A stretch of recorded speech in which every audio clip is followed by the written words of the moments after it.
Hello guy, welcome back to Guddi Sonu blog. आप लोगों का मेरे ब्लॉग में स्वागत है। जय माता दी। आज नवरात्रि का पहला दिन है, तो आप लोग भी देखिए मेरे यहाँ नवरात्रि की पूजा कैसे होती है। तो ये दुर्गा माता है, मैं इनको अच्छे से तैयार करने जा रही हूँ। तो मैं इनको लहंगा पहनाऊँगी, लहंगा चुन्नी और सारे कुछ पहनाऊँगी। तो अभी मैं देखो अपनी दुर्गा माता को अच्छे से रेडी करने जा रही हूँ। तो ये देखिए मैंने इनका लहंगा लेके आई थी और अभी मैं लहंगा चुन्नी इनको सारा कुछ पहनाऊँगी। तो पहले दिन तो बहुत टाइम लगता है, क्योंकि मेरे यहाँ पूरा स्थापना होती है दुर्गा जी की, और कलश भी रखा जाता है, अखंड ज्योत भी जलती है। तो बहुत टाइम लग जाता है मुझे फर्स्ट डे वाली पूजा में। वैसे तो नवरात्रि भर ही बिजी रहते हैं, पूरा टाइम बहुत टाइम लग जाता है नवरात्र में, बट पहले दिन कुछ ज़्यादा ही टाइम लगता है, क्योंकि मंदिर को साफ़ करना, फिर इनके सारे भगवान के जो कपड़े होते हैं वो सारे धो के, फिर जिस दिन स्थापना होती है सभी को नए कपड़े पहनाना और उनको नहलाना, बहुत बहुत मतलब बहुत टाइम ज़्यादा ही लग जाता है। तो हम पूरी फैमिली बैठ के पूजा करते हैं। तो ये देखिए मेरी दुर्गा जी कितनी प्यारी लग रही है। अभी मैंने उनको लहंगा पहना दिया, अभी मैं उनको चुन्नी भी पहनाऊँगी और माला डालूँगी। तो वो जब माता रानी तैयार हो जाती है तो बहुत ही सुंदर लगती है, बहुत ही प्यारी लगती है। बस यही मन करता है कि बस उनको देखते रहो। तो अभी तो मैंने पूजा स्टार्ट की है। अभी तो बहुत टाइम लगने वाला है, क्योंकि तैयारी में बहुत टाइम लगता है। मेरे यहाँ पूरी कलश स्थापना और अखंड ज्योति और माता जी की स्थापना पूरी 9 दिन तक चलती है बहुत अच्छे से, और दोनों टाइम ही बहुत अच्छे से पूजा करना होता है। तो ये नवरात्रि भर तो मेरी लाइफ बिजी ही चलने वाली है। तो अभी देखो मैं चुन्नी पहना रही हूँ माता जी को, और अकेले ही करने वाले, क्योंकि ऐसे थोड़ा बहुत तैयारी सासू माँ कर लेती थी, बट मेरी सासू माँ की तबीयत नहीं सही है, तो इस टाइम मुझे सब कुछ अकेले ही करना पड़ रहा है। बेटा, हस्बैंड सब लोग लगे हुए हैं, बट माता जी को तो मुझे ही तैयार करना है। तो ये देखिए मेरी प्यारी सी माता जी कितनी सुंदर सी लग रही है। अभी मैं इनको बिंदी उंदी लगाऊंगी, जब वहाँ बिठा दूँगी तब उसके बाद। तो ये बहुत ही प्यारी लग रही है। तो ये देखिए मेरी अखंड ज्योत जल चुकी है, कलश की स्थापना भी मैंने कर दिया है। अभी मैं माता जी को इत्र डाल रही हूँ, और इत्र डालने के बाद अभी मैं सारा ही उनकी पूजा होगी, और उसके बाद फिर मेरे हस्बैंड आते हैं तो वो पाठ करते हैं। तो ये देखिए मैं माला डाल रही हूँ। मेरी माता जी ऊपर बैठती हैं, मतलब काफ़ी ऊपर उनका सिंहासन लगा रखा है, तो मुझे उठ उठ के उनके ऊपर चढ़ाने के लिए बार बार उठना पड़ता है। तो मेरे यहाँ ये 9 दिन लौंगों की माला चढ़ती है, 9 लौंग की माला पर डे चढ़ती है। तो लौंग की माला मैंने चढ़ा दी, अभी मैं सभी को फूल चढ़ा रही हूँ। इसके बाद मेरे हस्बैंड ही जो जाप होता है, दुर्गा कवच होता है, वो मेरे हस्बैंड ही करते हैं। स्थापना मैं कर देती हूँ, और कवच हमेशा से ही हस्बैंड ही करते आए हैं। हम लोग बैठ के सुनते हैं, बट हस्बैंड ही करते हैं। तो आज फर्स्ट डे था तो थोड़ा सा टाइम ज़्यादा लग रहा है। मैं आप लोगों को बहुत जल्द ही सेकंड डे का वीडियो डालूँगी, ब्लॉग बना के डालूँगी सेकंड डे पूजा की।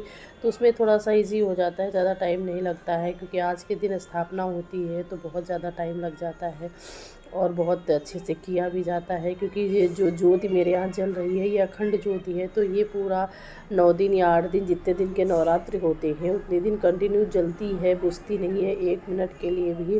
दिन रात ऐसे ही 8 दिन तक, 9 दिन तक जो भी नवरात्र होते हैं तब तक अखंड ज्योत जलती रहती है। तो उसकी बहुत केयर भी करनी पड़ती है, देखना पड़ता है थोड़ी थोड़ी देर में घी है कि नहीं, और जो दीपक है उसका बाती जो होती है वो भी बढ़ाना घटाना, ये सारा ही कुछ देखना पड़ता है, और स्वच्छ हो के अच्छे से साफ़ सुथरा हो के। तो ये मेरे लिए बहुत ही चुनौती भरा होता है। ये 8 दिन तक तो मुझे बहुत केयर करनी पड़ती है, क्योंकि ये दीपक बुझना नहीं चाहिए। तो इस वजह से बहुत ही करते हैं, हम सभी मिलके कर लेते हैं। वैसे तो मम्मी कर लेती थी, नवरात्र व्रत भी रहती थी, लेकिन सासू माँ की तबीयत मेरी अच्छी नहीं है, वो बीमार है, तो इस टाइम वो कुछ नहीं कर रही हैं। तो सारा कुछ मुझे ही करना पड़ा। ऐसे हो जाता था कि वो थोड़ी सी तैयारी कर लेती थी, थोड़ा सा मैं कर लेती थी, तो जल्दी हो जाता था। बट आज मुझे मतलब फर्स्ट डे तो वैसे भी मुझे 1.5 से 2 घंटे लगने ही पूजा में, क्योंकि सारा ही कुछ हो जाता है, बहुत अच्छे से स्थापना भी होती है। हम लोगों क्या कलश का मैंने सोचा था ब्लॉग डालेंगे, बट नहीं बना पाई, क्योंकि हम लोगों के यहाँ कलश, हम लोग गायत्री परिवार से जुड़े हुए हैं, तो हम लोगों का कलश गायत्री परिवार से ही आता है। तो गेस्ट हाउस में बहुत अच्छे से प्रोग्राम होता है। वहाँ पे जाके हम लोग बहुत अच्छे से मतलब वो पूरा स्थापित करके मंत्रों द्वारा अभिमंत्रित करके कलश हम लोगों को देते हैं। तो हम लोग नवरात्रि के एक दिन पहले कलश ले आते हैं, उसके बाद नवरात्रि वाले दिन फिर उसको स्थापित करते हैं। जो कलश रखा हुआ है आप लोगों को दिख रहा होगा, ये पीला जो कलश रखा हुआ है ये गायत्री परिवार से ही है। हर साल मेरे यहाँ यही कलश आता है और ये रखा जाता है। तो ये मेरी पूजा हो रही है। अभी मैं सारी पूजा करके फिर हस्बैंड को बुलाऊंगी तो वो आके कवच का पाठ करेंगे। तो हम लोग सब लोग कवच का पाठ बैठ के सुनते हैं बस, और पूरा कवच का पाठ वही करते हैं। तो ये पर डे का मतलब 8 दिन का ही हम लोगों का रूटीन है कि फैमिली बच्चे बच्चे सब, क्योंकि आज के दिन तो सारे ही व्रत हैं, पूरी फैमिली मेरी व्रत रहती है। ससुर माँ की तबीयत नहीं सही है तो वो व्रत नहीं थी, ये मैंने पंचामृत बनाया था। तो मेरे यहाँ पर डे 8 दिन तक पंचामृत बनेगा और यही प्रसाद के रूप में सभी को दिया जाएगा और माता जी का भोग भी लगाया जाता है।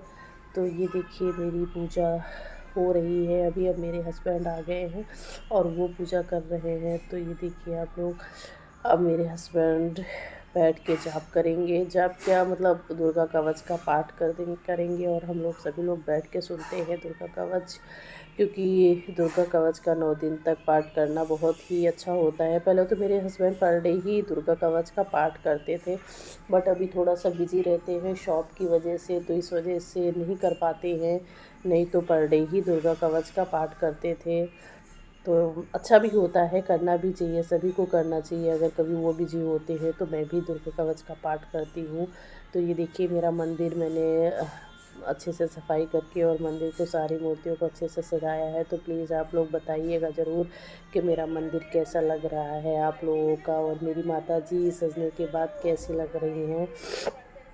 अपनी कोशिश तो यही रहती है, क्योंकि एक अलग सी रौनक आ जाती है नवरात्रियों में, घर में भी और मंदिर में भी एक चमक सी आ जाती है और सभी के चेहरों पर भी एक चमक आ जाती है माता जी के आने से। तो सारा ही कुछ रोशन हो जाता है माता के आने से। तो ये देखिए आप लोगों के घर में भी, हमें पता है आप मतलब सभी के यहाँ होता ही है ऐसे, पूजा सभी के यहाँ ही होती है, बस थोड़ा थोड़ा अपना अपना तरीका अलग होता है पूजा करने का। तो ये देखिए ये मेरा पूरा मंदिर है जिसमें अखंड ज्योत भी जल रही है और कलश भी रखा हुआ है। और अभी हम लोग सभी लोग जा रहे हैं, आरती करेंगे। आरती हो जाएगी उसके बाद फिर शिव गणेश जी की आरती पहले हम लोग करते हैं, उसके बाद फिर पाठ करते हैं। पाठ करने के बाद फिर दुर्गा जी की आरती होती है, हवन होता है, तो सारा ही कुछ होता है। क्योंकि फर्स्ट डे में कुछ ज़्यादा ही कुछ होता है, उसके बाद तो फिर पूजा हो जाती है। क्योंकि जब स्थापना हो जाती है तो फिर इतना पूजा करने में टाइम नहीं लगता, लेकिन फर्स्ट डे बहुत टाइम लगता है। तो मुझे भी बहुत टाइम लगा था ये पूजा करने में। तो आप लोग को अगर मेरा मंदिर और मेरी माताजी प्यारी लगी हो तो ज़रूर कमेंट करके बताइएगा कि मेरी माताजी कैसी लगी हैं। वीडियो अगर अच्छा लगा हो तो लाइक शेयर सब्सक्राइब कीजिएगा। जो मैं करती हूँ तो मुझे ये लगता है ना कि मैं अपनी यूट्यूब फैमिली को भी सारा ही कुछ दिखाऊँ। तो ये देखिए ये सारा कुछ चढ़ा है माता जी के। ये मेरा कलश है, ये मेरी अखंड ज्योति है। ये देखिए आप लोग, ये मेरा पूरा मंदिर है। ये देखिए दीपक जल रहा है और अभी कवच का पाठ चल रहा है। पाठ होने के बाद मैं पाठ का वीडियो आपको आवाज़ नहीं कर पाई, क्योंकि बगल में म्यूजिक भी चल रहा था, इस वजह से मैं पाठ करने का वीडियो आपको नहीं डाल पाई। नहीं तो मेरा मन था कि मैं पाठ वाला वीडियो भी डालती, पाठ करते हुए हस्बैंड का। बट मैं कोशिश करूँगी कि अगली वीडियो पे वो पाठ करते हुए उनकी आवाज़ मैं डाल सकूँ सेकंड ब्लॉग में। तो अभी इसमें मैं नहीं डाल पाई क्योंकि इसमें म्यूजिक चल रहा था, तो इसी वजह से। तो प्लीज़ सभी लोग ज़रूर बताइएगा कि मेरा मंदिर और मेरी माताजी और मेरी पूजा कैसी लगी। आप लोगों को अच्छी लगी हो तो लाइक शेयर सब्सक्राइब करिएगा। और ये देखिए प्यारी सी मेरी माताजी सज के बैठी हैं। Okay bye bye, thank you so much. जय माता।